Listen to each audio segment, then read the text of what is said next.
Good afternoon. Good afternoon.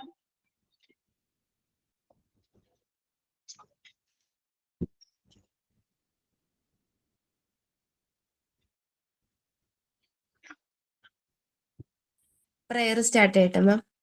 Start ചെയ്തോളൂ കേട്ടോ. എല്ലാവർക്കും ഗുഡ് ആഫ്റ്റർനൂൺ. എല്ലാവരും ഭക്ഷണമൊക്കെ കഴിച്ചല്ലോ? ദഹിക്കാറായല്ലേ? ഡൈജസ്റ്റ് ചെയ്യാറായല്ലേ? കഴിച്ചു. No, ma'am. ഞാനിപ്പോ കഴിക്കുന്നതേ ഉള്ളോ? എന്താ ഇത്രയും താമസിച്ചേ?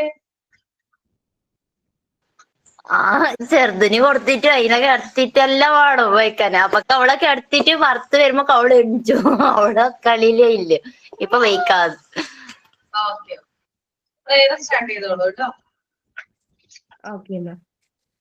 പ്രണാമം പ്രണാമം മഹാജ്ഞാനസാര പ്രകാശം വിടർത്തുന്ന വിജ്ഞാന സൂര്യ തമസ്സിൽ മതിൽ നീക്കി മനസ്സിൽ വരൂ നീ തരൂ പൊൻപ്രഭാതം പ്രപഞ്ചം വിളങ്ങാൻ അനവധ്യമാം വിദ്യയിരുൾ നീക്കിയെന്നും അനുഭൂതി പകരുന്ന നിമിഷങ്ങളേകും ഹൃദയത്തിൽ വിടരുന്ന സ്നേഹാത്മനിത്യം വചനങ്ങളിൽ ശാന്തി കിരണങ്ങളാകും. പ്രണാമം പ്രണാമം മഹാജ്ഞാനസാര പ്രകാശം വിടർത്തുന്ന വിജ്ഞാന സൂര്യ കരളിന്റെ മുറ്റത്ത് ദിവ്യാക്ഷരങ്ങൾ കളിവില്ലു തീർക്കുന്ന വിജ്ഞാനഭാവ കരയുന്ന നിരകൂപ്പി നിൽക്കുന്നു ഞങ്ങൾ കളി കാണുവാൻ നിത്യ സർഗാക്ഷരങ്ങൾ. പ്രണാമം പ്രണാമം മഹാജ്ഞാനസാര പ്രകാശം വിടർത്തുന്ന വിജ്ഞാന സൂര്യ. താങ്ക് യു മാം. ഞാൻ ചെയ്യാം മാം. ഇന്ന് October 16 pregnancy and infant loss remembrance day ആണ്. ഈ ലോകത്തിലേക്ക് കടന്നു വരാൻ പറ്റാത്ത കുഞ്ഞുങ്ങളെയും വന്നിട്ടും ജീവിക്കാൻ പറ്റാതെ പോയ കുഞ്ഞുങ്ങളെയും ഒക്കെ ഓർക്കാൻ വേണ്ടിയിട്ടുള്ള ഒരു ദിവസമാണ് ഇന്ന്. ഇങ്ങനെയുള്ള ഒരു ദിവസത്തിൽ നമുക്ക് ആദ്യം ഓർമ്മ വരുന്നത് കവി വയലോപ്പള്ളി ശ്രീധര മേനോന്റെ മാമ്പഴം എന്ന കവിതയാണ്. ആ കവിതയുടെ കുറച്ച് വരികളാണ് ഞാനിവിടെ പാടാൻ പോകുന്നത്. ഉണ്ണിക്കൈ കെടുക്കുവാൻ ഉണ്ണി വായ്ക്കുണ്ണാൻ വേണ്ടി വന്നതാണീ മാമ്പഴം വാസ്തവമറിയാതെ നീരസം ഭാവിച്ചു നീ പോയതെങ്കിലും കുഞ്ഞേ നീതു നുകർന്നാലേ അമ്മയ്ക്കു സുഖമാവൂ പിണങ്ങിപ്പോയിടിലും പിന്നെ ഞാൻ വിളിക്കുമ്പോൾ കുണുങ്ങി കുണുങ്ങി നീ ഉണ്ണുവാൻ വരാറില്ലേ വരിക കണ്ണാൽ കാണാൻ വയ്യാത്തോരൻ കണ്ണനെ തരസാ നുകർന്നാലേ തായതൻ നൈവേദ്യം നീ ഒരു തൈ കുളിർക്കാറ്റായി അരികത്തണഞ്ഞപ്പോൾ അരുമ കുഞ്ഞിൻ പ്രാണൻ അമ്മയെ ആശ്ലേഷിച്ചു അരുമ കുഞ്ഞിൻ പ്രാണൻ അമ്മയെ ആശ്ലേഷിച്ചു. താങ്ക് യു മാം. അപ്പൊ നമുക്ക് സ്റ്റാർട്ട് ചെയ്യാം അല്ലേ? സെമിനാർ പറഞ്ഞിട്ടുള്ളവര് പ്രസന്റ് ആണോ? Yes ma'am. അതെ ma'am. Yes ma'am. Sajina, Aparna, Sanu. Ma'am ഞാനും ഉണ്ടായിരുന്നു. അമൃത പ്രജിൽ. അമൃതയുടെ ടോപ്പിക് ഏതായിരുന്നു? Importance of discipline ma'am. Importance of discipline അല്ലേ? ഓക്കെ. അപ്പൊ അമൃതയിൽ നിന്ന് തുടങ്ങാല്ലേ നമുക്ക്? Okay ma'am. First of all, good afternoon everyone. Respected Ashwini ma'am and my dear friends. Today I am going to speak about a very important quality in our life, that is discipline. My topic is importance of discipline. Discipline means following rules and doing things in a proper way. It teaches us self-control, respect and responsibility. Without discipline, no one can achieve success in life. അപ്പോൾ എന്താണ് discipline? ചില നിയമങ്ങളും നിബന്ധനകളും ഒക്കെ പാലിച്ച് ശരിയായ രീതിയിൽ കാര്യങ്ങൾ ചെയ്യുന്നതാണ് ഡിസിപ്ലിൻ അഥവാ അച്ചടക്കം. ഇത് പാലിക്കുന്നതിലൂടെ സെൽഫ് കൺട്രോൾഡ് ആവും, നമ്മൾ റെസ്പെക്ട് ഉള്ളവരാവും, നല്ല റെസ്പോൺസിബിലിറ്റി ഉള്ളവരാവും. വിത്തൗട്ട് ഡിസിപ്ലിൻ നമുക്കൊരിക്കലും ജീവിതത്തിൽ സക്സസ് അറ്റൈൻ ചെയ്യാൻ കഴിയില്ല. Discipline is very important in life. In want of it, man cannot apply powers properly given by God. Through discipline only, man can attain good power, and by this power, he becomes capable of improving his natural tendencies with a personal viewpoint. Discipline is very important. Along with it, discipline is very important from a social viewpoint. Okay, നമുക്ക് എല്ലാവർക്കും അറിയാം അല്ലേ, ജീവിതത്തിൽ discipline എന്നത് വളരെ important ആയ ഒരു ഫാക്ടറാണ്. വിത്തൗട്ട് ഡിസിപ്ലിൻ നമുക്ക് നമ്മുടെ കഴിവുകളെ ശരിയായ വിധത്തിൽ ഉപയോഗിക്കാൻ കഴിയില്ല. ദൈവമായിട്ട് നമുക്ക് കുറെ കഴിവുകൾ തന്നിട്ടുണ്ട്. അതൊക്കെ നമുക്ക് ജീവിതത്തിൽ നന്നായിട്ട് ഉപയോഗിക്കാൻ കഴിയണമെങ്കിൽ ത്രൂ ഡിസിപ്ലിനിലൂടെ പറ്റുള്ളൂ. നമ്മൾ ഡിസിപ്ലിൻഡ് ആയാൽ മാത്രമേ നമുക്ക് ആ ഗുഡ് പവേഴ്സ് കിട്ടുള്ളൂ. എന്നാൽ മാത്രമാണ് ഒരു മനുഷ്യന് അവന്റെ സ്വാഭാവികമായ ടെൻഡൻസീസ് ഉണ്ട് കുറെ, ആ ടെൻഡൻസീസ് ഒക്കെ ഇംപ്രൂവ് ചെയ്യാൻ വേണമെങ്കിൽ ഡിസിപ്ലിൻ ആവശ്യമാണ്. സോ പേഴ്സണൽ വ്യൂ പോയിന്റിലായിക്കോട്ടെ സോഷ്യൽ വ്യൂ പോയിന്റിലായിക്കോട്ടെ discipline is very very important. The great philosopher Aristotle said, "A nation is not built by mountains and trees. Notwithstanding, it is built by the character of its citizens." This statement is completely true. When the citizens of some country would be disciplined, they could be adapt to take their country on the path of progress. ചിലപ്പോൾ നിങ്ങൾ കേട്ടിട്ടുണ്ടായിരിക്കാം മഹാനായ തത്വചിന്തകൻ അരിസ്റ്റോട്ടലിന്റെ ഈ വാക്കുകൾ. ഒരു രാജ്യം മലകളും വൃക്ഷങ്ങളും കൊണ്ടല്ല നിർമ്മിക്കപ്പെടുന്നത്, മറിച്ച് അതിന്റെ പൗരന്മാരുടെ സ്വഭാവമാണ് അത് നിർമ്മിക്കപ്പെടുന്നത്. എത്ര അർത്ഥവത്തായ വാക്കുകളാണല്ലേ? ശരിയാണ്.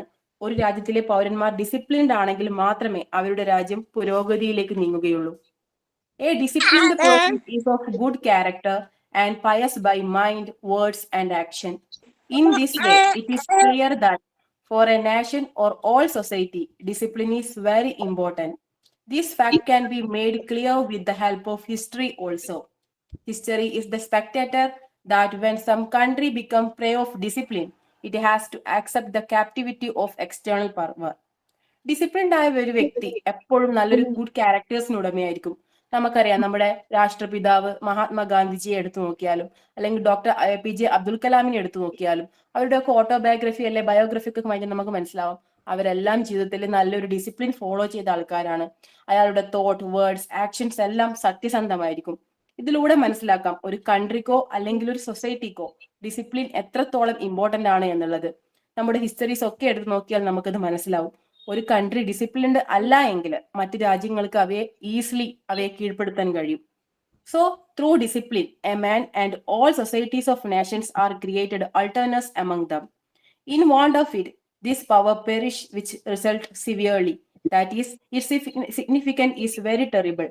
In this way, what a man, what a nation, and what a society personality of all is made great by discipline. നമുക്കറിയാം, ഡിസിപ്ലിൻഡ് ആയാൽ മാത്രമേ വ്യക്തികൾക്കാകട്ടെ അല്ലെങ്കിൽ ഒരു കൺട്രിക്കാകട്ടെ നമുക്ക് എപ്പോഴും അലേർട്ടായി ഇരിക്കാൻ കഴിയും. അല്ലെങ്കിൽ ആ ഒരു പവർ നമുക്ക് ഉണ്ടാവില്ല. അതുകൊണ്ട് തന്നെ ഒരു മനുഷ്യൻ എന്താണ്, അല്ലെങ്കിൽ ഒരു സൊസൈറ്റി എന്താണ്, അല്ലെങ്കിൽ ഒരു കൺട്രി എന്താണ് എന്നതെല്ലാം ആശ്രയിച്ചിരിക്കുന്നത് ഡിസിപ്ലിൻ എന്ന ഒരേ ഒരു ഫാക്ടറിലാണ്. So my dear friends, let us all remember that discipline is the key to success. Let us practice discipline in our daily life, at home, in school, and everywhere. Thank you all. എനിക്കറിയാം, as a mother, as a teacher, നിങ്ങൾ എല്ലാവർക്കും familiar ആയ ഒരു ടോപ്പിക്കാണ്. Still if there any doubts you can ask. Okay, നന്നായിരുന്നു കേട്ടോ Amrutha. Thank you ma'am. Next Shonima. Yes, ma'am. Good afternoon, ma'am. Good afternoon, everybody. And the topic വരുന്നത് elements of coordination and the phases ആണ്. Okay. Have you wondered? Coordination is only a separate function of management. Not at all. Coordination is the essence of management. I'm so happy to take this opportunity and to excited our co-trainees took the topic of application educational management and administrative area, and they conduct the seminar very well. Today I am trying to present the topic elements of coordination and phases. Coordination എന്ന് പറയുന്നത് simple ആയിട്ട് ഒരു വേർഡിൽ പറയുകയാണെങ്കിൽ, ഒരു പൂമാല എടുക്കുകയാണെങ്കിൽ അതിന്റെ threads, അതിന്റെ ആ നൂലുകളാണ് നമ്മൾ കോർഡിനേഷൻ ആയിട്ട് നമ്മൾ കണക്ട് ചെയ്യുന്നത്. അതിലുള്ള പൂക്കളാണ് ഫങ്ഷൻസ്. ആ രണ്ടും ബ്ലെൻഡ് ആയി കറക്റ്റ് ആയി വന്നാലേ അതൊരു പൂമാല ആവുള്ളൂ, അല്ലെങ്കിൽ അതൊരു പൂമാലയായി മാറില്ല. സോ ദ കോർഡിനേഷൻ സിമ്പിൾ വേർഡിൽ പറയുകയാണെങ്കിൽ ഒരു ത്രെഡും അതിലുള്ള ഫങ്ഷൻസ് ആയിട്ടുള്ള പൂക്കളും കൂടി മിക്സ് ആവുന്ന സമയത്ത് മാത്രമാണ് ഇതൊരു കോർഡിനേഷൻ കംപ്ലീറ്റ് ആയെന്ന് പറയാൻ പറ്റുള്ളൂ. So there must be a clear communication and understanding among the staffs, students, teachers, curriculum, and parents. They have to help each other by the effective coordination will be there. So ഒരു സ്കൂളിൽ ഇപ്പോൾ ഒരു coordination നടക്കുകയാണെങ്കിൽ അവിടെ നന്നായിട്ട് നമുക്ക് coordination നടന്നു എന്ന് പറയണ്ടെങ്കിൽ നമുക്ക് ഇപ്പൊ ടീച്ചേഴ്സ്, അതിൽ പാരൻസ്, മാനേജ്മെന്റ്, പിന്നെ അവിടെയുള്ള സ്റ്റാഫ്സ്, അതർ സ്റ്റാഫ്സ് ഉണ്ടാവും, അഡ്മിനിസ്ട്രേറ്റീവ് സ്റ്റാഫ്സ് ഉണ്ടാവും, എല്ലാവരും കൂടി ഒരുമിച്ച് അവരുടെ ഫങ്ഷൻസ് കറക്റ്റ് ആയിട്ട് ചെയ്താലേ നമുക്കിത് കോർഡിനേഷൻ ആയിട്ട് പറയാൻ പറ്റൂ. അപ്പോൾ ഇൻ എ സ്കൂൾ ഒരു സ്പോർട്സ് മീറ്റ് നമ്മൾ വെക്കുകയാണെങ്കിൽ അവിടെ ഒരു ടീച്ചറിന്റെ അഭാവം ഉണ്ടാവുകയാണെങ്കിൽ നമുക്ക് ഒരു സബ്ജക്ട് ടീച്ചറിനെ അതിലേക്ക് നമുക്ക് കടത്തിവിടാം. അപ്പം ആ ടീച്ചർക്ക് അതിലേക്ക് അവർക്ക് ചെയ്യാൻ പറ്റുന്ന കാര്യങ്ങൾ, ആ മാമിന് ചെയ്യാൻ പറ്റുന്ന കാര്യങ്ങൾ അവിടെ ചെയ്യാൻ പറ്റും. Sorry. In next category, we discuss about the elements of coordination. Elements of coordination എന്ന് പറയുന്നത് അത് മെയിൻ ആയിട്ട് അതിൽ വരുന്നത് അതിൽ ടൂൾസ് ആണ് അതിലേക്ക് നമ്മൾ കണക്ട് ചെയ്യുന്നത്. റൂൾസ് ആൻഡ് റെഗുലേഷൻസ്, കസ്റ്റംസ്, ഇതാണ് അതിൽ വരുന്ന tools. If the rules and regulation and the customs is the method use to achieve the coordination. ഇത് നമുക്ക് കോർഡിനേഷൻ എന്ന് പറയുന്ന സംഭവം അച്ചീവ് ചെയ്യാൻ ഉപയോഗിക്കുന്ന ഒരു ടൂളാണ് ഈ റൂൾസ്, റെഗുലേഷൻ, കസ്റ്റം എന്ന്. ഇതിപ്പോ കറക്റ്റായി നമ്മൾ ഫോളോ ചെയ്യുകയാണെങ്കിൽ ഒരു ഫ്രെയിം വർക്ക് ആണത്.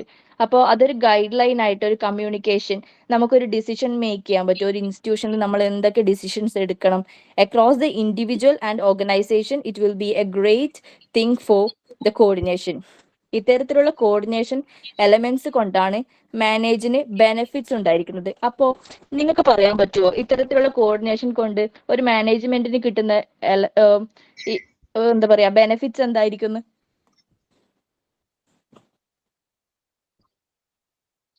ഒരു നല്ല കോർഡിനേഷൻ ഇപ്പോൾ ഉണ്ടാവുകയാണെങ്കിൽ അവിടെ എന്തൊക്കെ ബെനിഫിറ്റ്സ് ആയിരിക്കും ആ ഒരു മാനേജ്മെന്റിന് ഉണ്ടാവുക? വർക്ക് പ്രോഫിറ്റ് കൂടും, ഒരു ഒരു ഒരു ഐക്യം ഉണ്ടായിരിക്കും ആ സ്ഥാപനത്തിൽ എപ്പോഴും. അതെ അതെ, കൺഫ്യൂഷൻസ് ഒന്നും ഉണ്ടാവില്ല ഓരോരുത്തരുടെ ജോലിയിലും. ആ ഗോൾ അച്ചീവ് ചെയ്യാൻ കുറച്ചും കൂടെ ഹെൽപ്പ് ആയിരിക്കും. Yes, correct. ഓക്കെ, അത് തന്നെയാണ്, ശരിയാണ്, എല്ലാം ശരിയാണ്. അതിലുള്ള കൺഫ്യൂഷൻസ് കുറയും, നമുക്കൊരു ഓർഡർ ഉണ്ടാവും, മെയിൻറ്റെയിൻ ദ ഓർഡർ ഉണ്ടാവും, ഒരു സ്റ്റാൻഡർഡൈസേഷൻ ഉണ്ടാവും. നമുക്കൊരു നെക്സ്റ്റ് ലെവലിലേക്ക് ഈ ഒരു ഇൻസ്റ്റിറ്റ്യൂഷനെ കൊണ്ടുപോകാനുള്ള ഒരു സ്ട്രെങ്ത് ആ കോർഡിനേഷനിൽ ഉണ്ടെങ്കിൽ അഫ്കോഴ്സ് ആ ഒരു ഇൻസ്റ്റിറ്റ്യൂഷൻ സക്സസ് ആയിട്ട് മുന്നോട്ട് പോകും. എലമെന്റ്സ് ഓഫ് കോർഡിനേഷൻ എന്ന് പറയുന്നതിൽ ഒഴിച്ചുകൂടാൻ പറ്റാത്ത ഒരു ഭാഗമാണ് ഡിസിപ്ലിനും. ഇപ്പോൾ നെക്സ്റ്റ് ഇപ്പോൾ ലാസ്റ്റ് പറഞ്ഞ കുട്ടിയും ഞാനും ഇത് കണക്ട് ചെയ്യാൻ നോക്കുകയാണ്. ഇപ്പോൾ ഡിസിപ്ലിനും കോർഡിനേഷനും തമ്മിലുള്ളത്. അപ്പോൾ ഒരു ഡിസിപ്ലിൻഡ് ആയിട്ടുള്ള ഒരു ഇൻസ്റ്റിറ്റ്യൂഷൻ റൺ ചെയ്യണമെങ്കിൽ ഇത് കോർഡിനേഷൻ എന്തെങ്കിലും ഒരു ചാൻസ് കൊടുക്കാൻ പറ്റുമോ?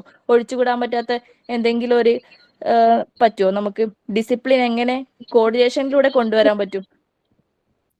ഓരോ വ്യക്തികൾക്കും ഇന്നേത് വർക്ക് അസൈൻ ചെയ്താൽ ആ ഒരു അവർ ഡിസിപ്ലിനോടെയാണോ ഫോളോ ചെയ്യുന്നതെന്ന് നോക്കാൻ പറ്റും. യെസ്,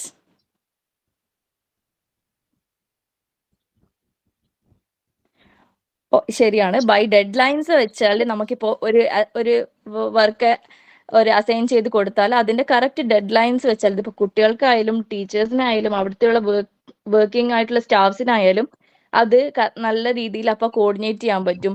അവർക്ക് അത് ഡിസിപ്ലിനും കൂടി അതിൽ മെയിൻറ്റെയിൻ ചെയ്യാൻ പറ്റും. So yes, coordination is not just about telling people what to do. It's about create a shared framework through the rules, regulations, and customs that guide everyone towards the same goal. The next explain the climate environment, power of the coordination, and decision making by an administrator, how they interact in a particular way. The climate in a school refers to the internal atmosphere of the school. Relationship among the staff, students, moral, discipline, culture opens in this unity. ഇതിൽ പറയുകയാണെന്നെങ്കിൽ നമ്മളിപ്പോൾ ഒരു climate ആയിട്ട് നമ്മൾ എങ്ങനെ നമുക്കൊരു ഇൻസ്റ്റിറ്റ്യൂഷനെ refer ചെയ്യാം. Climate, environment, power.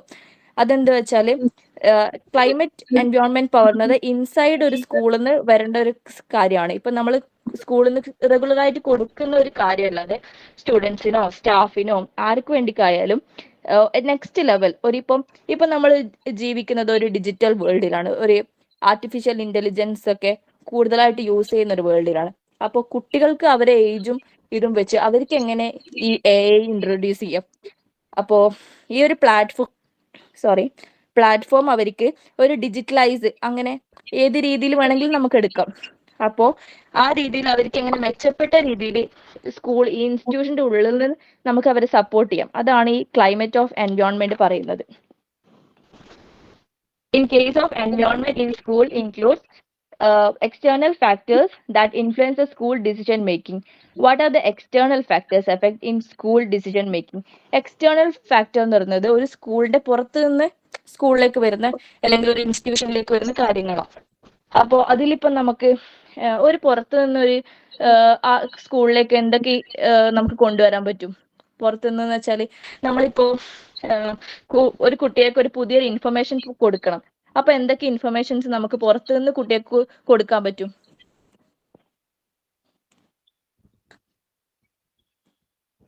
Clear ആയെന്ന് വിചാരിക്കുന്നു.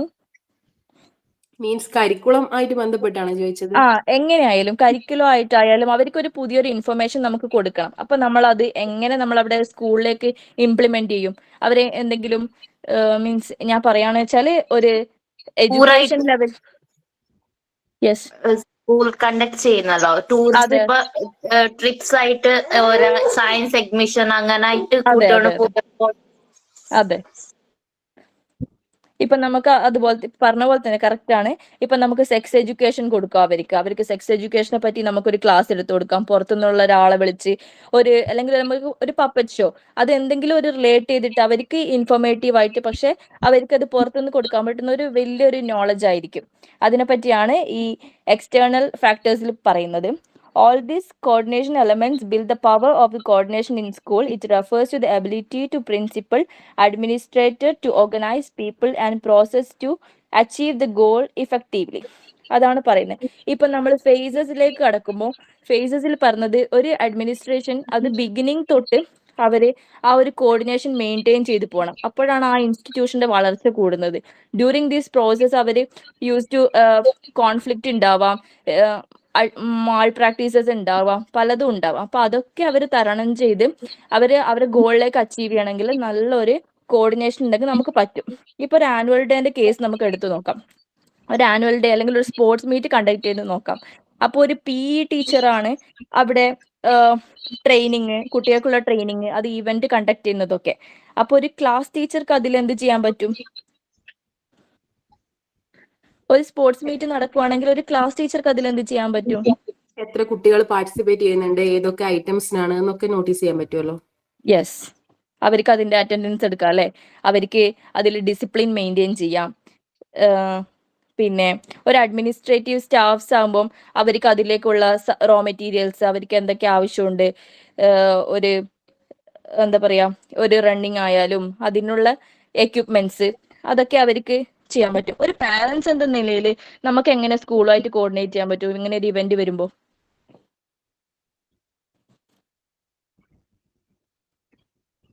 ഫിനാൻഷ്യലി സപ്പോർട്ട് ചെയ്യാൻ പറ്റും.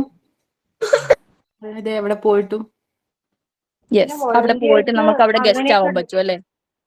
സോറി, വോളണ്ടിയേഴ്സ് ഒക്കെ നിൽക്കില്ലേ പാരന്റ്സ്, PTA മെമ്പർഷിപ്പുള്ള ആൾക്കാർ, പാരന്റ്സ്. കറക്റ്റ് ആണ്. നമുക്ക് ഗസ്റ്റ് ആയിട്ട് പോകാം, അതിൽ ഫിനാൻഷ്യലി സപ്പോർട്ട് ചെയ്യാൻ പറഞ്ഞ പോലെ വോളണ്ടിയേഴ്സ് ആയിട്ട് നിൽക്കാം. അപ്പൊ അങ്ങനെയൊക്കെ നമുക്ക് അതിലേക്ക് ഭാഗമാവാൻ പറ്റും. സ്റ്റുഡൻസിനാണെങ്കിൽ അതിൽ പാർട്ടിസിപ്പേറ്റ് ചെയ്യാൻ പറ്റും, ഹെൽപ്പ് ചെയ്യാൻ പറ്റും.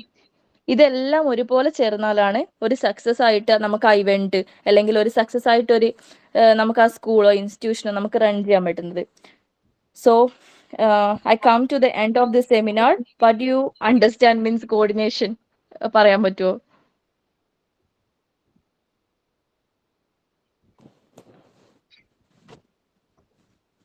കോർഡിനേഷൻ ഇത് ഇമ്പോർട്ടന്റ് ഫാക്ടർ ആണ് സ്കൂളിനെ എന്തിനെ സംബന്ധിച്ചിടത്തോളം. കാരണം കോർഡിനേഷൻ ഇല്ലെങ്കിൽ ആ ഗോൾസ് അറ്റൈൻ ചെയ്യാൻ പറ്റില്ല.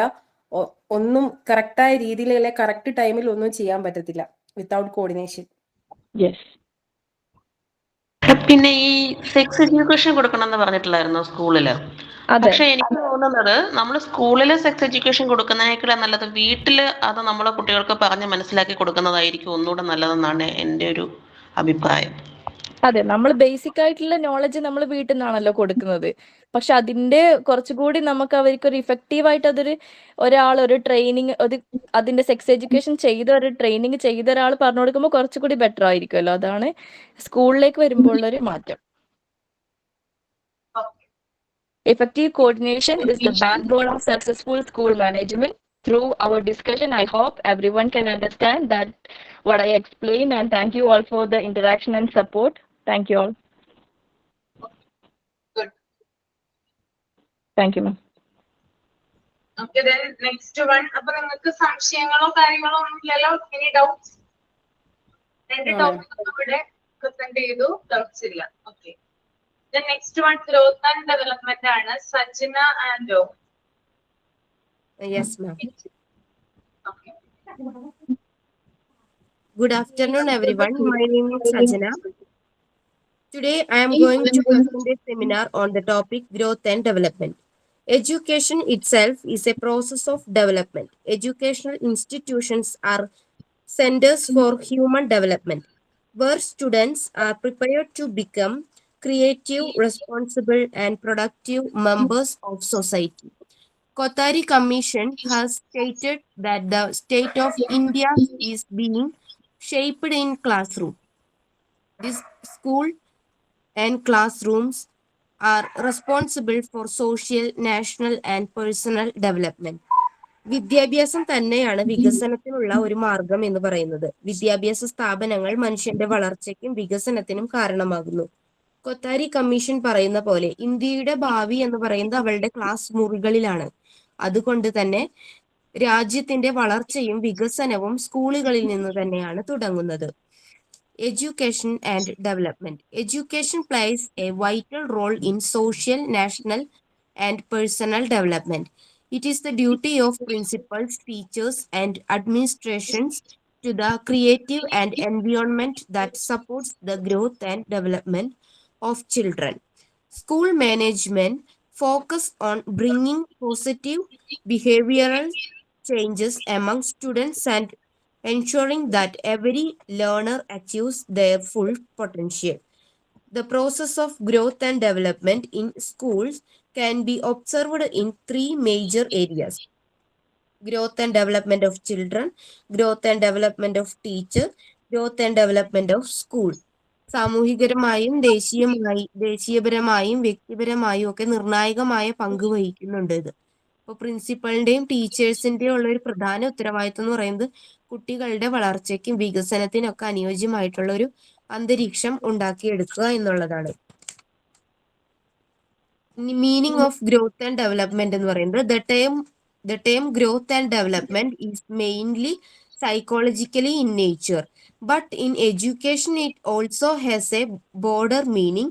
It not only refer to students' progress but also to the overall advertisement of teachers and the institution.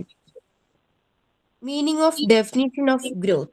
Growth means increase in size, health, and climate of school. It deals with measurable progress such as increase in the number of students, improvement in staff strength and qualification, development of infrastructure, equipment, and insurance. കെട്ടിടം, അടിസ്ഥാന സൗകര്യം, ഉപകരണങ്ങൾ ഇവയൊക്കെയാണ് ഗ്രോത്തിൽ വരുന്നത്. സ്കൂളിന്റെ വലിപ്പം, ആരോഗ്യം, അതുപോലെ സൗകര്യങ്ങളെല്ലാം. So growth refers to the quantitative improvement in the educational institution. Meaning and definition of development. Development, on the other hand, refer to qualitative improvement. It is not just about increasing numbers, but about improving teaching quality, learning outcomes, discipline, and school culture. It includes the emotional, intellectual, and moral progress of both teachers and students. ഇത് അളവിൽ മാത്രമല്ല, ഗുണത്തിൽ ഉണ്ടാകുന്ന മാറ്റത്തെയുമാണ് ഉദ്ദേശിക്കുന്നത്. അതായത് പഠന നിലവാരം, അതിലുള്ള ഉയർച്ച, സ്റ്റുഡൻസ് അവരുടെ പെരുമാറ്റ രീതികൾ, അതിൽ വരുന്ന മാറ്റങ്ങൾ, ടീച്ചേഴ്സിന്റെ പെർഫോമൻസ്, ബിഹേവിയർ, ലീഡർഷിപ്പ് ഒക്കെ ഡെവലപ്മെന്റിൽ വരുന്നതാണ്. Role of school management. The principal and teachers play a major role in guiding this process.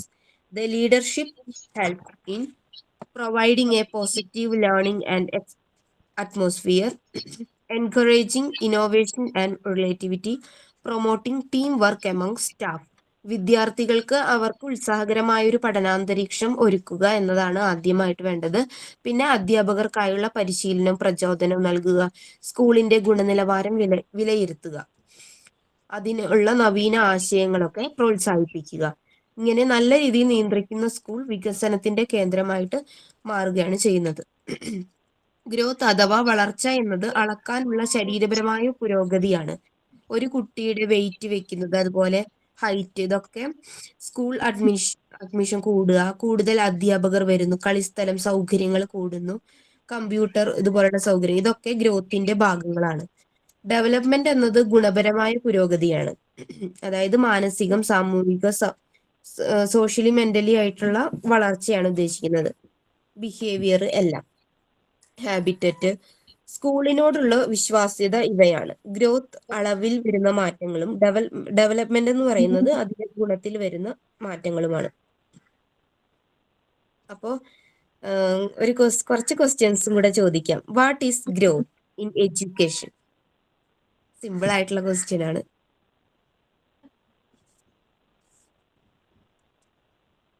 എന്താണ് ഗ്രോത്ത്? ക്വാണ്ടിറ്റേറ്റീവ് ടേംസിലുള്ള ഇൻക്രീസ്മെന്റ്, അതാണ് ഗ്രോത്ത്. അതെ, growth means nature, physical, mentally development. Okay, correct ആണ്. What is education in this concept depend upon? Education എന്നതുകൊണ്ട് എന്താണ് ഇവിടെ ഉദ്ദേശിക്കുന്നത്? Process of development. Development അവരുടെ abilities, intelligence through freedom and ആക്ടിവിറ്റീസിലൂടെ, അവരുടെ പ്രവർത്തനങ്ങളിലൂടെ വികസിപ്പിക്കുന്ന, അതാണ് എഡ്യൂക്കേഷൻ. കറക്റ്റ് ആണ്. How are growth and education connected in this method? ഗ്രോത്തും എഡ്യൂക്കേഷനും തമ്മിലുള്ള ബന്ധം. ത്രൂ എഡ്യൂക്കേഷൻ നമുക്ക് ഗ്രോത്ത് ഇൻക്രീസ് ചെയ്യാൻ പറ്റും. അതെ, മെന്റലി, സോഷ്യലി, വളർച്ചയും വിദ്യാഭ്യാസവും കൈകോർക്കുമ്പോഴാണ് അങ്ങനെ മാനസികമായിട്ട് നമ്മൾ കണക്റ്റഡ് ആകുന്നു. ജലദോഷം ഉണ്ട്, അതുകൊണ്ടാണ് സൗണ്ട് അടഞ്ഞിരിക്കുന്നത്. ഓക്കെ, കഴിഞ്ഞായിരുന്നോ? Okay, thank you. അടുത്തത് അപർണ സാനു. നന്നായിരുന്നു കേട്ടോ സുജന.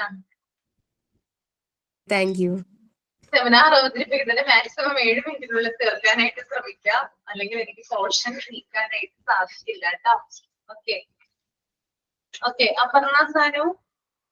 യെസ്, പറയട്ടെ മാം. പറഞ്ഞോളൂ. Good afternoon, Ashwati Miss and my dear friends. My name is Abarna. Today I am presenting the survey about meaning and definition of growth. Meaning and definition of growth. Growth means increase in size, health and climate of a school. It concerns growth of size of enrollment, staff, faculties, equipment and infrastructure of the school. It can be easily observed and educated. Growth is a function of a school or institution rather than of the achievement or school result as such. The climate of a school functions the foil and million for the manifestations of development, but these are organized by the ingrained organization of the school. ഇത്ര നേരം നമ്മൾ ഒരു കുട്ടിയുടെ growth, development അതിനെക്കുറിച്ചൊക്കെയാണ് പഠിച്ചത്.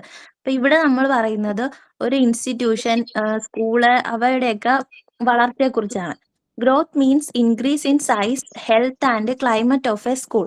വളർച്ച എന്നാൽ ഒരു സ്കൂളിന്റെ വലിപ്പം, ആരോഗ്യം, കാലാവസ്ഥ എന്നിവയിലെ വർധനവാണ്.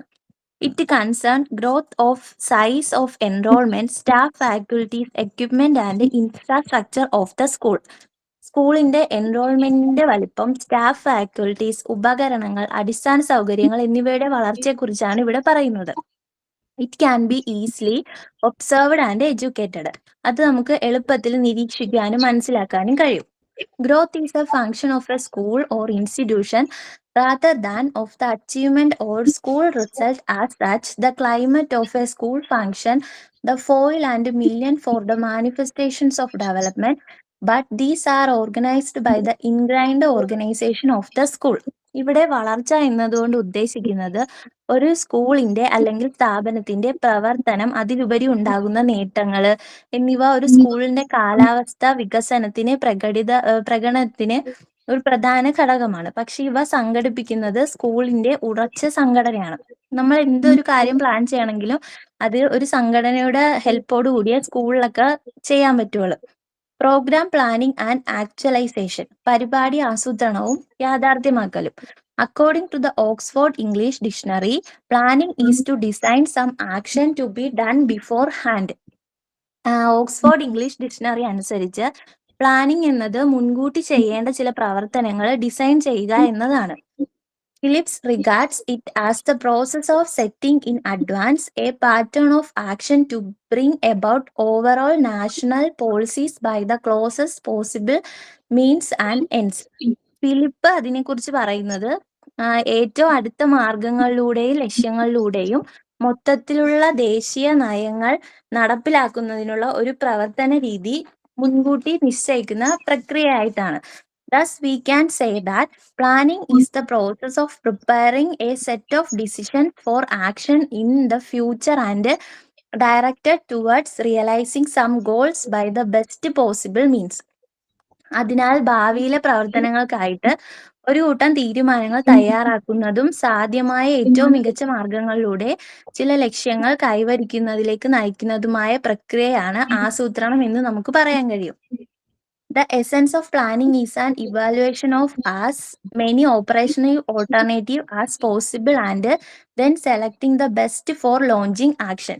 ആസൂത്രണത്തിന്റെ സാരാംശം കഴിയുന്നത്ര പ്രവർത്തന ബദലുകൾ വിലയിരുത്തുകയും തുടർന്ന് പ്രവർത്തനം ആരംഭിക്കുന്നതിന് ഏറ്റവും മികച്ച തിരഞ്ഞെടുപ്പ് നടത്തുകയും എന്നതാണ്. നമ്മൾ എന്ത് കാര്യം ചെയ്യുമ്പോഴും അതിന് വ്യക്തമായിട്ട് ഒരു പ്ലാനിങ് ഉണ്ടെങ്കിൽ മാത്രമേ നമുക്കത് നല്ല രീതിയിൽ ചെയ്യാൻ പറ്റുള്ളൂ. Planning selects among alternatives, explores routes before travel begins and identifies possible or probable fallout of action before the executive and the organization is committed to aim. എന്ത് കാര്യം ചെയ്യുമ്പോഴും നമുക്ക് അവിടെ പ്ലാനിങ്ങിന്റെ സഹായമുണ്ട്. ഇപ്പോൾ നമ്മൾ എവിടെയെങ്കിലും ഒരു യാത്ര പോകുകയാണെങ്കിൽ അവിടുത്തെ റൂട്ട്സ് ഒക്കെ മനസ്സിലാക്കുന്നതിന്, പിന്നെ വരുന്ന എന്തെങ്കിലും അവിടെ പ്രത്യാഘാതങ്ങളൊക്കെ വരുവാണെങ്കിലും അതൊക്കെ എക്സിക്യൂട്ട് ചെയ്യുവാനും ഒക്കെ നമുക്ക് പ്ലാനിങ്ങിന്റെ സഹായം ആവശ്യമാണ്. പിന്നെ ഇതിനെല്ലാം ഒരു സംഘടനയും കൂടെ നമുക്ക് ബന്ധപ്പെട്ടിരിക്കുന്നു. ഇനി organisation has been A major problem in the field of education. വിദ്യാഭ്യാസ മേഖലയിൽ സംഘടനയ്ക്ക് ഒരു പ്രധാന പ്രശ്നമുണ്ട്.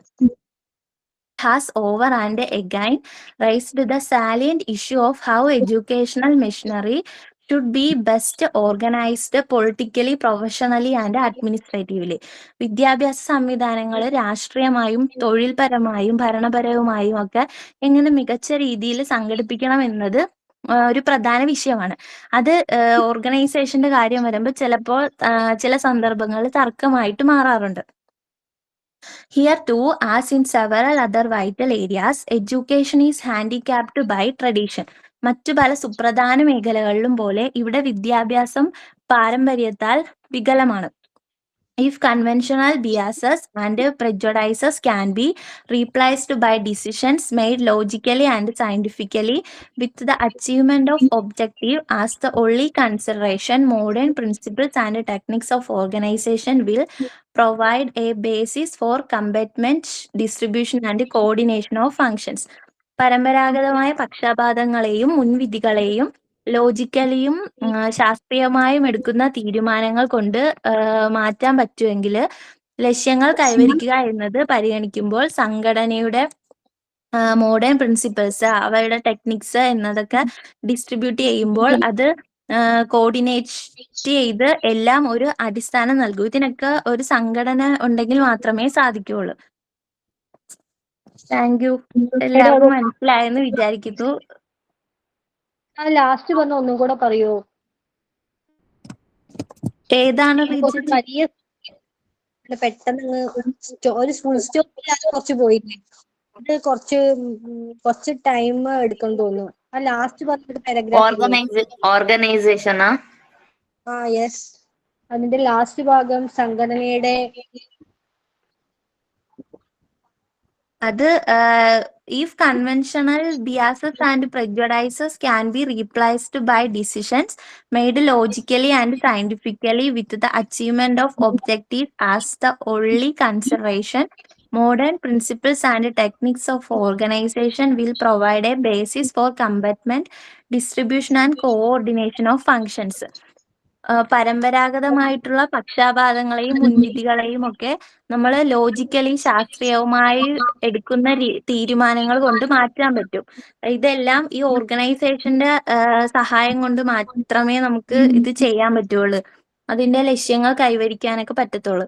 പിന്നെ സംഘടനകളുടെ ഇത് മോഡേൺ പ്രിൻസിപ്പിൾസ്, ടെക്നിക്സ് എന്നതൊക്കെ വിതരണം ചെയ്യുമ്പോൾ അതിനൊക്കെ ഒരു കോർഡിനേഷനും വേണം. അങ്ങനെ എല്ലാം കൂടെ ഇതാകുമ്പോൾ മാത്രമേ ആ സംഘടനകൾ കൊണ്ട് ഇത് ചെയ്യാൻ പറ്റുള്ളൂ. ഈ പരമ്പരാഗതമായ മുൻവിധികളൊക്കെ പിന്നെ എന്തെന്ന്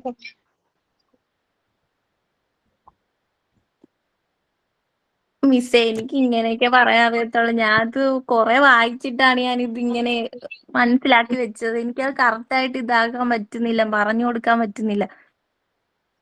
ഓക്കെ ഓക്കെ ഓക്കെ, നന്നായിട്ട് പ്രസന്റ് ചെയ്തിട്ട് ബാക്കിയുള്ളവർക്കൊക്കെ മനസ്സിലായോ?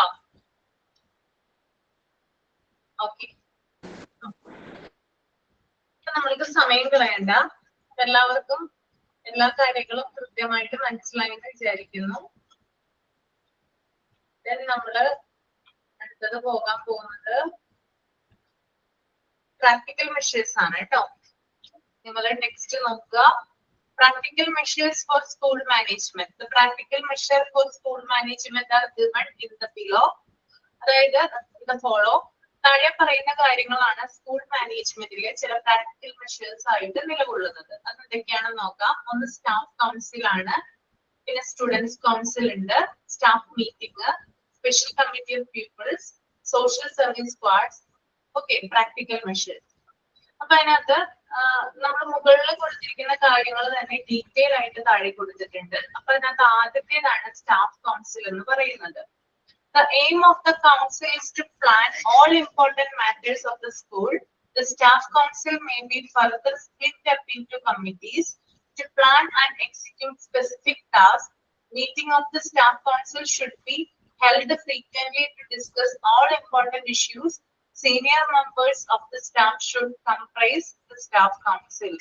അതായത് സ്റ്റാഫ് കൗൺസിൽ എന്ന് പറഞ്ഞാൽ നിങ്ങൾക്ക് അറിയാലോ എന്താ സ്റ്റാഫ് കൗൺസിൽ? സ്കൂളുകളിൽ സ്റ്റാഫ് കൗൺസിൽ ഉണ്ടാവാറില്ലേ? ഉണ്ടോ? മീറ്റിംഗ്. ആ ഓക്കെ, അതായത് സ്കൂളിന്റെ എല്ലാ സുപ്രധാനമായിട്ടുള്ള കാര്യങ്ങളും ആസൂത്രണം ചെയ്യുക അല്ലെങ്കിൽ പ്ലാൻ ചെയ്യുക എന്നതാണ് കൗൺസിലിന്റെ ലക്ഷ്യം. ഒരു സ്കൂളിൽ എന്തൊക്കെ കാര്യങ്ങളാണോ നടപ്പിലാക്കുന്നത് ആ കാര്യങ്ങളെല്ലാനും പ്ലാൻ ചെയ്യുക. മുമ്പേ തന്നെ പ്ലാൻ ചെയ്ത് അത് നടപ്പിലാക്കുന്നതിന് വേണ്ടിയിട്ടാണ് സ്റ്റാഫ് കൗൺസിലുകൾ കൂടുന്നത്. അപ്പൊ ഈ സ്റ്റാഫ് കൗൺസിലുകളിൽ തന്നെ പല പല കമ്മിറ്റികൾ ഉണ്ട്. ഓക്കെ, കുറേയധികം കമ്മിറ്റികളായിട്ട് എന്ത് ചെയ്തിട്ടുണ്ട്? സ്റ്റാഫ് കൗൺസിലുകൾ ഡിവൈഡ് ചെയ്തിട്ടുണ്ട്. ഇനി ഇമ്പോർട്ടന്റ് ആയിട്ടുള്ള ടോപ്പിക്കുകൾ ഡിസ്കസ് ചെയ്യാനായിട്ട് സ്റ്റാഫ് കൗൺസിലുകൾ ഇടയ്ക്കിടെ മീറ്റിംഗ്സുകൾ നടത്തണം. പിന്നെ അതുപോലെ തന്നെ അവിടെയുള്ള സ്റ്റാഫുകളിൽ സീനിയർ ആയിട്ടുള്ള സ്റ്റാഫുകൾ കൗൺസിലിൽ അംഗമായിരിക്കുകയും വേണം. ഓക്കെ, ഇപ്പൊ ഞാൻ പറഞ്ഞ കാര്യം എന്താണ്? സ്കൂളിന്റെ സ്റ്റാഫ് കൗൺസിലിന്റെ what are the main objective of staff council ചോദിച്ചു കഴിഞ്ഞാല് സ്കൂളിന്റെ സുപ്രധാനമായിട്ടുള്ള കാര്യങ്ങൾ ആസൂത്രണം ചെയ്യുന്നതിന് വേണ്ടിയിട്ടാണ് സ്റ്റാഫ് കൗൺസിലുകൾ എന്താ പറയാ മീറ്റിങ്ങുകൾ വെക്കുന്നത്. അതുപോലെ തന്നെ ഈ സ്റ്റാഫ് കൗൺസിലുകളിൽ തന്നെ ഓരോ സ്റ്റാഫുകൾക്കായിട്ടും പല ഡ്യൂട്ടീസ് കൊടുക്കാറുണ്ട്. ഈ പല ഡ്യൂട്ടീസ് ചെയ്യുന്നതിന് വേണ്ടിയിട്ട് പല കമ്മിറ്റികളായിട്ട് സ്റ്റാഫ് കൗൺസിൽ ഡിവൈഡ് ചെയ്യുന്നു. അതുപോലെ തന്നെ ഇമ്പോർട്ടന്റ് ആയിട്ടുള്ള ടോപ്പിക്കുകൾ ഡിസ്കസ് ചെയ്യാനായിട്ട് സ്റ്റാഫ് കൗൺസിൽ ഇടയ്ക്കിടെ യോഗങ്ങൾ വിളിച്ചു ചേർക്കാറുണ്ട്, അതായത് മീറ്റിങ്ങുകൾ വിളിച്ചു ചേർക്കാറുണ്ട്. പിന്നെ അതുപോലെ തന്നെ സ്റ്റാഫുകളിൽ സീനിയർ ആയിട്ടുള്ള മുതിർന്ന സ്റ്റാഫുകൾ ഈ കമ്മിറ്റിയില് അല്ലെങ്കിൽ ഈ സ്റ്റാഫ് കൗൺസിലില് മെമ്പർ ആയിരിക്കുകയും ചെയ്യണം. ക്ലിയർ ആണോ? ഓക്കെ. Then അടുത്തത് സ്റ്റുഡൻസ് കൗൺസിൽ ആണ് കേട്ടോ. A students council consisting of secretaries from different houses, association and clubs should form a students council with the aim of giving the students training in self-government. The student councils can be guided and assisted by a staff advisor. Student council എന്ന് പറയുന്നത് അതായത് സ്കൂളുകളിൽ തന്നെ different ആയിട്ടുള്ള ഹൗസസുകൾ ഉണ്ടാകും അല്ലെ, അതുപോലെ തന്നെ അസോസിയേഷൻസ് ഉണ്ടാവും, ക്ലബുകൾ ഉണ്ടാകും. ഇതിൽ നിന്നുള്ള സെക്രട്ടറീസ് ഒക്കെ ചേർന്നിട്ട് ഒരു സ്റ്റുഡൻസ് കൗൺസിൽ രൂപീകരിക്കും. അപ്പൊ ഈ സ്റ്റുഡൻസ് കൗൺസിൽ രൂപീകരിക്കുന്നതിന്റെ ലക്ഷ്യം എന്ന് പറഞ്ഞാൽ സ്റ്റുഡൻസിന് സ്വയം തന്നെ, അതായത് സെൽഫായിട്ട് അവരുടെ ആത്മവിശ്വാസം വളർത്തുന്നതിന്, അതുപോലെ തന്നെ അവർ തനിയെ കാര്യങ്ങൾ ചെയ്യുന്നതിന് വേണ്ടിയിട്ടാണ് സ്കൂളുകളിൽ സ്റ്റുഡൻസ് കൗൺസിൽ രൂപീകരിക്കുന്നത്. അതുപോലെ തന്നെ സ്റ്റുഡൻസ് കൗൺസിലിനെ ഗൈഡ് ചെയ്യാനായിട്ട്, അതിനെ അസിസ്റ്റ് ചെയ്യാനായിട്ട് ഒരു സ്റ്റാഫ് അഡ്വൈസർ ഉണ്ടായിരിക്കും. ഒരു സ്റ്റാഫ്, മുതിർന്ന സ്റ്റാഫ് ഈ സ്റ്റുഡൻസ് കൗൺസിലിനെ സൂപ്പർവൈസ് ചെയ്യാനായിട്ട് ഉണ്ടായിരിക്കും. അപ്പോ പ്രത്യേകിച്ച് ഒരു കാര്യം ഓർത്തിരിക്കുക, പല പല ഹൗസസ് ഉണ്ട് സ്കൂളുകളിൽ, അസോസിയേഷൻസ് ഉണ്ട്, ക്ലബുകൾ ഉണ്ട്. ഇതിൽ നിന്നുള്ള സെക്രട്ടറി ആയിട്ടുള്ള സ്റ്റുഡൻസ് ആണ്. ഇവിടെ പ്രധാനമായിട്ടും കുട്ടികൾക്കാണ് ഇമ്പോർട്ടൻസ് കൊടുക്കുന്നത്. അതുകൊണ്ട് തന്നെ കുട്ടികളിൽ നിന്നുള്ള ഒരാളെ സെക്രട്ടറി ആയിട്ട് തെരഞ്ഞെടുത്ത് അവരൊക്കെ കൂടിയാണ് സ്റ്റുഡൻസ് കൗൺസിൽ യോഗങ്ങൾ വിളിച്ചു ചേർക്കുന്നത്. ക്ലിയർ ആണോ? എന്തെങ്കിലും ഡൗട്ട് ഉണ്ടെങ്കിൽ ചോദിക്കാം കേട്ടോ. ഓക്കെ. അടുത്തത് മൂന്നാമത്തേതാണ് സ്റ്റാഫ് മീറ്റിംഗ്സ് എന്ന് പറയുന്നത് കേട്ടോ. എല്ലാവർക്കും അറിയാൻ പറ്റുന്ന ഒരു കാര്യമാണ്. Meeting should be called formally to discuss the different matters and the staff should have the idea that whatever has been settled upon mainly their work. അതായത് വ്യത്യസ്ത കാര്യങ്ങൾ ചർച്ച ചെയ്യാൻ 2 ആഴ്ചയിൽ ഒരിക്കൽ മീറ്റിംഗുകൾ വിളിക്കുന്നു. ഓക്കെ. സ്റ്റാഫ് മീറ്റിംഗ്സ് ആണ്. അപ്പൊ സ്റ്റാഫുകൾ, അതായത് ഒരു സ്കൂളില് വർക്ക് ചെയ്യുന്ന സ്റ്റാഫുകൾ അവര് തമ്മിൽ വ്യത്യസ്ത കാര്യങ്ങൾ ചർച്ച ചെയ്യുന്നതിന് വേണ്ടിയിട്ട് 2 ആഴ്ചയിൽ ഒരിക്കലാണ് മീറ്റിങ്ങുകൾ വെക്കുന്നത്. അപ്പൊ എനിക്ക് തോന്നുന്നു ഒരു മാസം 2 മീറ്റിങ്ങുകൾ നടക്കും അല്ലെ? 2 മീറ്റിംഗ് അല്ലേ നടക്കുക? ആണോ? ഒരു മാസം 2 മീറ്റിംഗ് അല്ലേ ഉണ്ടാവുക? ഓർത്ത് നോക്കിയേ. ആണ്. അപ്പൊ 2 ആഴ്ചയിൽ ഒരിക്കലാണ് മീറ്റിംഗ് വെക്കുന്നത്. അപ്പോ ഈ സ്റ്റാഫ് കൗൺസിൽ, സ്റ്റാഫ് മീറ്റിംഗ്സ് നടത്തുന്നതിന്റെ ഉദ്ദേശം എന്ന് പറഞ്ഞാല് ഓരോരുത്തർക്കും കൊടുത്തിരിക്കുന്ന ജോലികൾ ഉണ്ടല്ലോ. അപ്പൊ ഓരോ ടീച്ചേഴ്സിനായാലും ഓരോ സ്റ്റാഫുകൾക്കായാലും കൊടുത്തിരിക്കുന്ന ജോലികള് അവര് കംപ്ലീറ്റ് ആയിട്ടുണ്ടോ, അവര് കംപ്ലീറ്റ് ആക്കി ആ വർക്ക് തീർത്തിട്ടുണ്ടോ എന്ന് ഉറപ്പുവരുത്തുന്നതിന് വേണ്ടിയിട്ടാണ് സ്റ്റാഫ് മീറ്റിങ്ങുകൾ. ഓക്കെ. അപ്പൊ ഇമ്പോർട്ടന്റ് ആയിട്ട് ഓർത്തിരിക്കാൻ 2 ആഴ്ചയിൽ ഒരിക്കലാണ് സ്റ്റാഫ് മീറ്റിംഗ് നടത്തുന്നത്.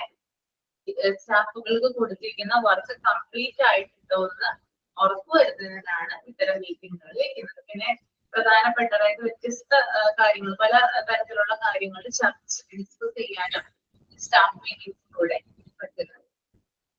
അതുപോലെ തന്നെ സ്പെഷ്യൽ കമ്മിറ്റി ഓഫ് പീപ്പിൾസ് 4ാമത്തെ പോയിന്റ് ആണ് കേട്ടോ. In addition to the student council, special committee should be formed, duly elected by the pupils to carry out specific duties and organize special activities for maintaining discipline, organizing debates, dramatic exhibitions, flower shows, literary societies, music concert, etc. അതായത് ഈ student കൗൺസിലിന് പുറമെ special കമ്മിറ്റികളും സ്കൂളുകളിൽ ഉണ്ടാവാറുണ്ട്. ഇതിനകത്ത് ചില ആളുകളെ തെരഞ്ഞെടുക്കും. അതായത് ചില സ്റ്റുഡൻസിനെ തെരഞ്ഞെടുത്തിട്ട് ചില ഡ്യൂട്ടീസ് അവർക്ക് കൊടുക്കും. സ്പെഷ്യൽ ആക്ടിവിറ്റീസ് ചെയ്യുന്നതിന് വേണ്ടിയിട്ടുള്ള ഡ്യൂട്ടീസ് ആണ് അവർക്ക് കൊടുക്കുന്നത്. ഫോർ എക്സാമ്പിൾ, ഡിസിപ്ലിൻ മെയിൻ്റനൻസുമായി ബന്ധപ്പെട്ടിട്ടുള്ള ഡ്യൂട്ടി ആവാം കുട്ടികൾക്ക് കൊടുക്കുന്നത്, അല്ലെങ്കിൽ ഡിബേറ്റുകൾ സംഘടിപ്പിക്കുന്നതുമായിട്ടുള്ള ഡ്യൂട്ടി ആവാം, അല്ലെങ്കിൽ എക്സിബിഷൻസ് കണ്ടക്ട് ചെയ്യുന്നതിനായിട്ടുള്ള ഡ്യൂട്ടി ആവാം, ഫ്ലവർ ഷോസ് കണ്ടക്ട് ചെയ്യുന്നതിനായിട്ടുള്ള ഡ്യൂട്ടി ആവാം, അതുപോലെ ലിറ്റററി വർക്കുമായി ബന്ധപ്പെട്ടിട്ടുള്ള ഡ്യൂട്ടി ആവാം, മ്യൂസിക് കൺസേർട്ടുമായി ബന്ധപ്പെട്ടുള്ള ഡ്യൂട്ടി ആകാം. അപ്പൊ ഇത്തരത്തില് ഓരോരോ പ്രോഗ്രാമുകൾ സ്കൂളുകളിൽ സംഘടിപ്പിക്കുന്നതിന് വേണ്ടിയിട്ട് കുട്ടികളിൽ നിന്ന് തന്നെ ഒരാളെ തെരഞ്ഞെടുത്തിട്ട് അവർക്കാണ് ആ ഡ്യൂട്ടി കൊടുക്കുക. അതിനെയാണ് സ്പെഷ്യൽ കമ്മിറ്റി ഓഫ് പീപ്പിൾസ് എന്ന് പറയുന്നത്. ക്ലിയർ ആണോ ഇത്രയും കാര്യങ്ങള്?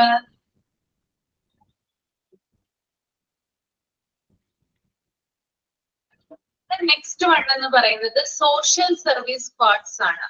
Such squads can render service in the form of playing roles, arranging committee functions, cleanliness campaigns in the neighborhood, literary campaigns, helping the sick, looking after the families of the Jawans, collection of national defense fund, etc.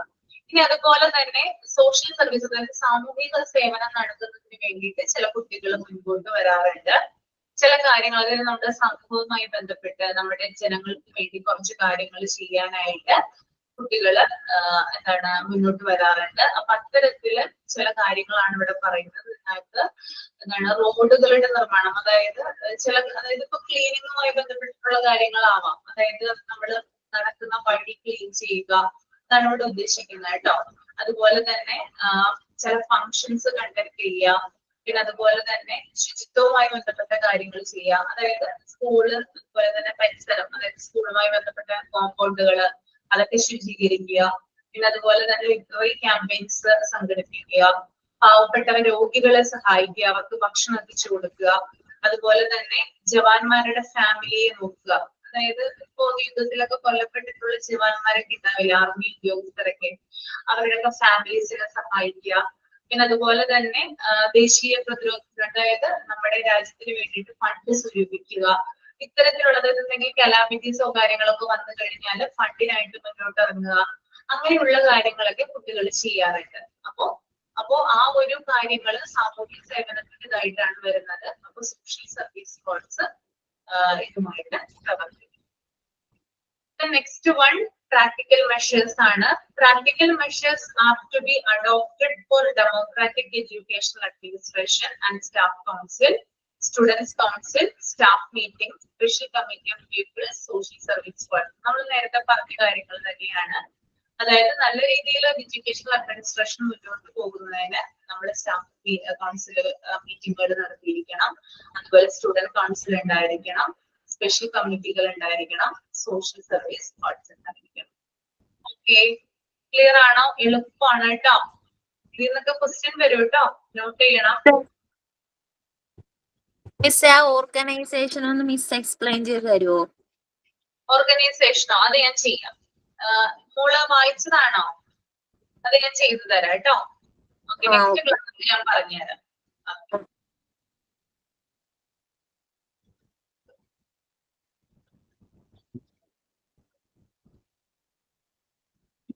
ഇതിനടുത്ത് നോക്കിയാൽ നിങ്ങൾ school records. എന്താണ് school record? എനിക്ക് നിങ്ങളുമായിട്ട് discuss ചെയ്ത് പോകണം എന്നൊക്കെ ഉണ്ട്, പക്ഷെ നമുക്ക് സമയം ഇല്ലാത്തതുകൊണ്ടാണ് കേട്ടോ. കുഴപ്പമില്ലല്ലോ, പ്രോബ്ലം ഇല്ലല്ലോ. മാം പ്രാക്ടിക്കൽ മെഷർ എടുത്തോ നിങ്ങൾ? ആ, പ്രാക്ടിക്കൽ മെഷേഴ്സ് എടുത്തായിരുന്നു കേട്ടോ. അത് മുകളിൽ പറഞ്ഞ കാര്യങ്ങൾ തന്നെയാണ്, അതിന്റെ ഹെഡിങ്ങുകളാണ് വരുന്നത് അതിനകത്ത് കേട്ടോ. ഓക്കെ, സ്കൂൾ റെക്കോർഡ് എന്താ? സ്കൂൾ റെക്കോർഡ്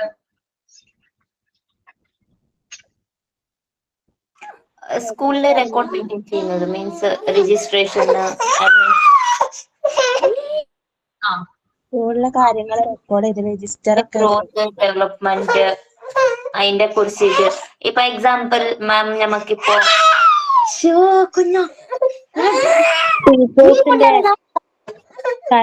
സ്റ്റുഡൻസിന്റെ എല്ലാം റെക്കോർഡായിട്ട് സൂക്ഷിക്കുന്നതിന്റെ അല്ലേ മാം? അതെ. ഓക്കെ, നമുക്കൊന്ന് നോക്കാം. സ്കൂൾ റെക്കോർഡ്സ് നമുക്കൊന്ന് വായിക്കാം. Every school carries records. നിങ്ങളൊന്ന് വായിച്ചു നോക്കണോട്ട്, ഞാനിപ്പോ വായിക്കാനായിട്ട് സമയം തന്നിട്ടില്ല.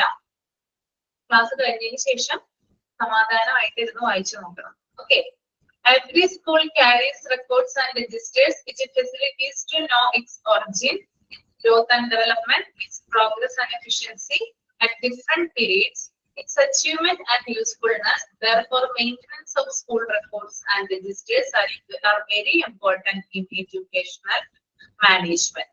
അതായത് ഓരോ സ്കൂളുകളും അതിന്റെ സോഴ്സ്, അതായത് ഒറിജിൻ, അതിന്റെ എന്താ പറയാ ഉത്ഭവം, അതുപോലെ തന്നെ അതായത് ഓരോ സ്കൂളും എപ്പോഴാണ് ഉണ്ടായത്, അതുപോലെ തന്നെ അതിന്റെ ഡെവലപ്മെന്റ്, അതിന്റെ വളർച്ച സ്റ്റേജുകൾ എങ്ങനെയായിരുന്നു, അതിന്റെ പ്രോഗ്രസ് എങ്ങനെയാണ്, പിന്നെ അതുപോലെ തന്നെ ആ സ്കൂള് നടത്തുന്ന പ്രവർത്തനങ്ങൾ എങ്ങനെയാണ്, ആ സ്കൂള് നാളിതുവരെ പ്രവർത്തിച്ചതിൽ വെച്ചിട്ട് അവർക്ക് വല്ല എന്താ പറയാ വളർച്ച ഉണ്ടായിട്ടുണ്ടോ, വല്ല ഡെവലപ്മെന്റ് ഉണ്ടായിട്ടുണ്ടോ, ഇത്തരത്തിലുള്ള കാര്യങ്ങൾ മനസ്സിലാക്കുന്നതിന് വേണ്ടിയിട്ടാണ് സ്കൂൾ റെക്കോർഡ് യൂസ് ചെയ്യുന്നത്.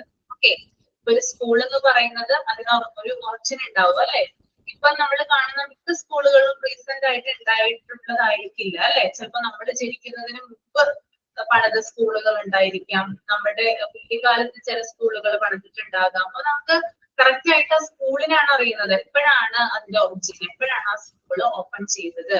അപ്പൊ അതിന്റെ ഒറിജിനെ കുറിച്ച് അറിയുന്നതിന് വേണ്ടിയിട്ട് ഏത് വർഷമാണ്, ഏത് മാസമാണ്, ആരാണ് ഇനാഗുറേറ്റ് ചെയ്തത്, ഇങ്ങനെയുള്ള പിന്നെ എത്ര കുട്ടികൾ ഉണ്ടായിരുന്നു, അതായത് തുറക്കുന്ന സമയത്ത് എത്ര കുട്ടികളായിരുന്നു ഉണ്ടായിരുന്നത്, ഇപ്പോഴെത്ര കുട്ടികളാണുള്ളത്, അതാണ് അതിന്റെ വളർച്ച എന്ന് പറയുന്നത് കേട്ടോ. അപ്പോ ഒറിജിൻ അറിയുന്നതിന്, അതുപോലെ തന്നെ ആ സ്കൂളിന്റെ ഗ്രോത്ത് വളർച്ച അറിയുന്നതിന്, അതുപോലെ തന്നെ എത്രമാത്രം പുരോഗതിയാണ് ആ സ്കൂളില് നാളിതുവരെ ഉണ്ടായിട്ടുള്ളത്, അങ്ങനെ കുറേയധികം കാര്യങ്ങൾ മനസ്സിലാക്കുന്നതിന് വേണ്ടിയിട്ടാണ് സ്കൂൾ റെക്കോർഡ് യൂസ് ചെയ്യുന്നത്.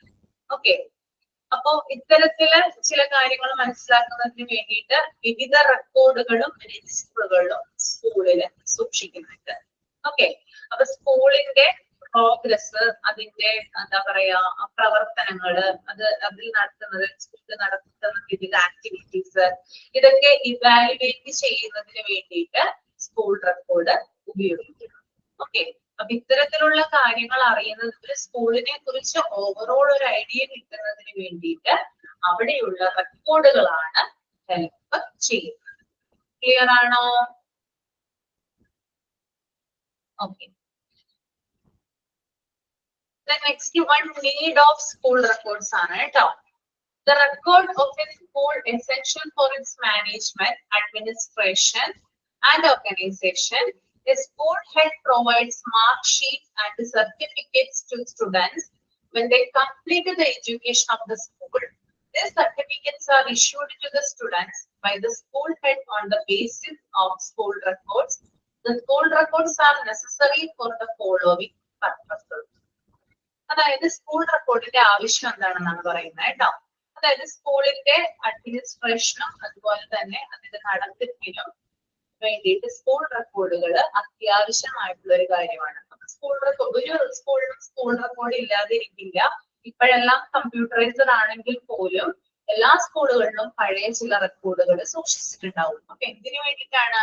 പ്രോപ്പർ ആയിട്ട് അതിന്റെ ഫങ്ഷൻസ് നടത്തുന്നതിനും അതുപോലെ തന്നെ അതിന്റെ അഡ്മിനിസ്ട്രേഷൻ ഒക്കെ വേണ്ടിയിട്ടാണ് നമ്മൾ സ്കൂൾ റെക്കോർഡ് കാത്തു സൂക്ഷിക്കുന്നത്. ഓക്കെ, പിന്നെ അതുപോലെ തന്നെ ഹെഡ് മാസ്റ്റർക്ക്, അതായത് ഹെഡ് മാസ്റ്റർ എന്ന് പറയുന്ന വ്യക്തി സ്റ്റുഡൻസിന്റെ മാർക്ക് ലിസ്റ്റുകളും സർട്ടിഫിക്കറ്റുകളും നൽകുന്നത് ഈ റെക്കോർഡുകളുടെ അടിസ്ഥാനത്തിലാണ്. അതായത് സ്റ്റുഡന്റിന് നമ്മൾക്ക് മാർക്ക് ലിസ്റ്റ് കൊടുക്കണം, അല്ലെങ്കിൽ എന്തെങ്കിലും സർട്ടിഫിക്കറ്റ് കൊടുക്കണം എന്ന് വിചാരിക്കാം. അപ്പോ എന്തിന്റെ അടിസ്ഥാനത്തിൽ? ആ സ്കൂൾ റെക്കോർഡ് നോക്കിയിട്ടാണ് എന്ത് കൊടുക്കുക? സർട്ടിഫിക്കറ്റ് അലോ ചെയ്യാം അല്ലെ.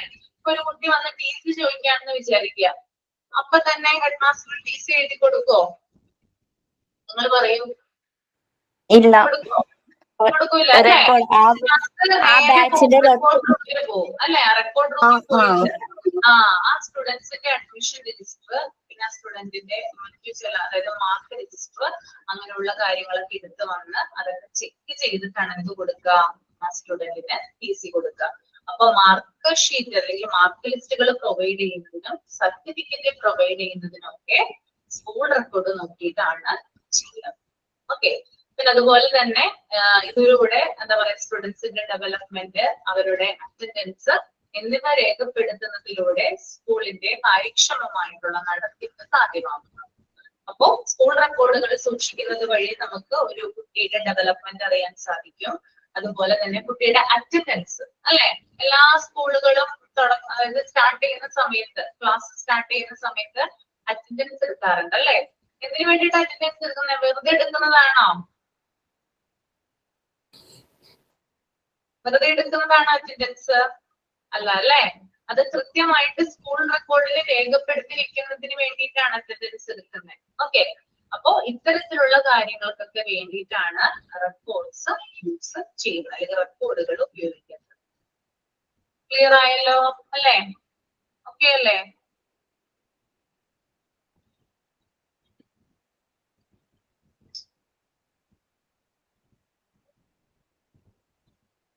അടുത്തത് ഫസ്റ്റ് കേട്ടോ. നീഡ് ഓഫ് സ്കൂൾ റെക്കോർഡ്സിന്റെ ഫസ്റ്റ് ഭാഗമാണ് വായിക്കുന്നത്.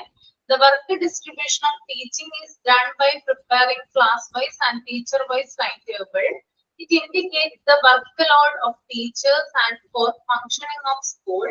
The teachers leave record maintained by teachers attendance register. അതായത് അധ്യാപകരുടെ ജോലി, അത് അവരുടെ വർക്ക് ലോഡുകള്, പിന്നെ അവരുടെ ക്ലാസ് ടൈം ടേബിള് ഒക്കെ സ്കൂൾ റെക്കോർഡ് വഴിയാണ് കാണിക്കുന്നത്. അവർക്ക് എത്രയാണ് എന്താ പറയാ അവരുടെ ഏത് ക്ലാസ്സിലാണ് അവര് ക്ലാസ് എടുക്കേണ്ടത്, അതുപോലെ തന്നെ അവർക്ക് എത്ര പീരീഡ് ആണുള്ളത്, ഇങ്ങനെയുള്ള കാര്യങ്ങളൊക്കെ സ്കൂൾ റെക്കോർഡില് രേഖപ്പെടുത്താറുണ്ട്.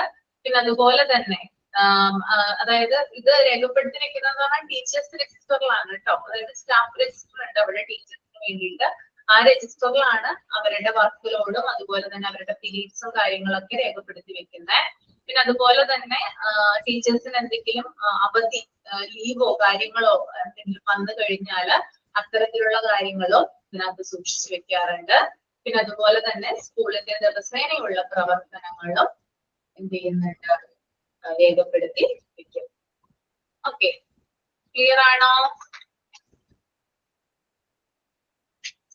ഓക്കെ, അടുത്ത ക്ലാസ്സിൽ ആരെങ്കിലും സെമിനാർ ചെയ്യുന്നുണ്ടോ?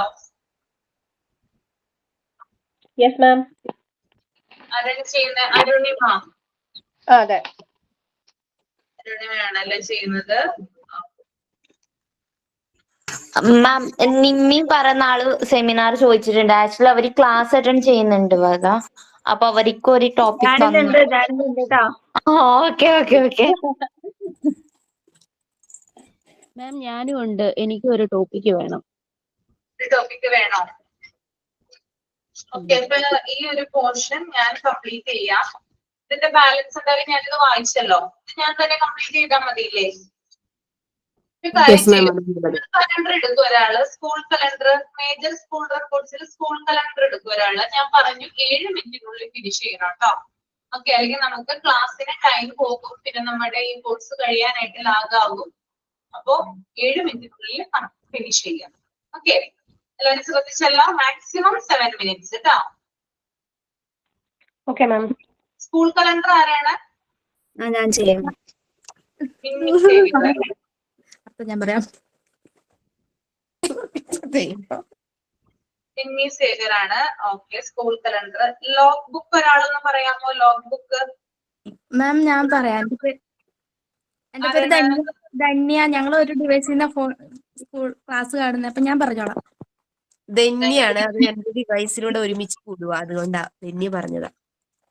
ഓക്കെ, ഇനി ആരാണ്? അഡ്മിഷൻ രജിസ്റ്റർ ഒരാളും കൂടി പറയാം. Admission register Arunima.